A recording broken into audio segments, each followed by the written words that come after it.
హిమాలయాల ఒడిలో ఒక అగ్నిశిగ, అక్కడ మేఘాలను తాకే శిఖరాలు, శిఖరాలను మించిన దేశభక్తి. అది ఘర్వాల్ సామ్రాజ్యం. గంగా యమునల పురిటిగడ్డ. అక్కడ గాలిలో పౌరుషం ఉంటుంది, నీటిలో పట్టుదల ఉంటుంది. మహారాజు మహిపత్ షా అస్తమించిన వేళ రాజ్యాన్ని కబళించాలని శత్రువులు పొంచి ఉన్న తరుణంలో ఆ సింహాసనంపై ఒక శక్తి ఉద్భవించింది. ఆమె రాణి కర్ణావతి.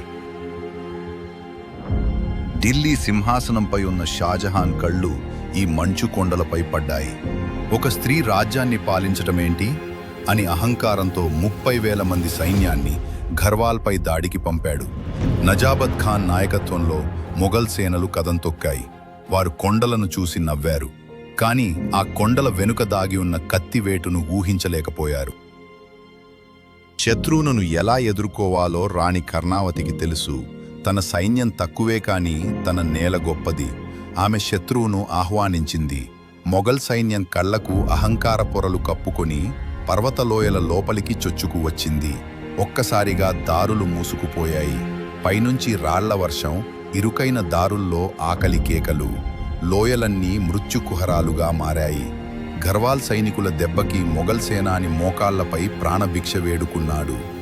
చరిత్రలో రాజులు శత్రువుల తలలు నరుకుతారు, కానీ కర్ణావతి వారి అహంకారాన్ని నరికింది. ప్రాణాలు తీస్తే కథ ముగుస్తుంది, కానీ ముక్కు కోస్తే అవమానం తరతరాలు నిలుస్తుంది అని గర్జించింది ఆ వీరనారి.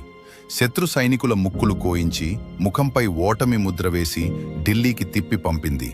దీనితో షాజహాన్ సామ్రాజ్యం తలదించుకుంది.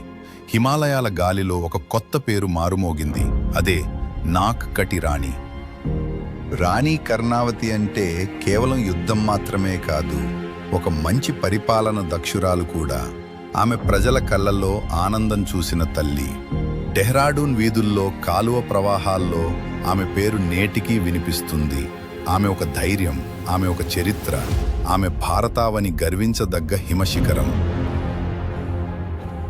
తన జీవితాంతం ప్రజాసేవలో గడిపిన ఆమె తన కుమారుడు యుక్త వయసుకి రాగానే బాధ్యతలు కుమారుడికి అప్పచెప్పి తన చరమాంకంలో ఆధ్యాత్మికత వైపు మొగ్గు చూపారు. గంగా తీరంలో హిమాలయాల ప్రశాంతతలో గడిపినట్లు స్థానిక గాథలు చెబుతుంటాయి.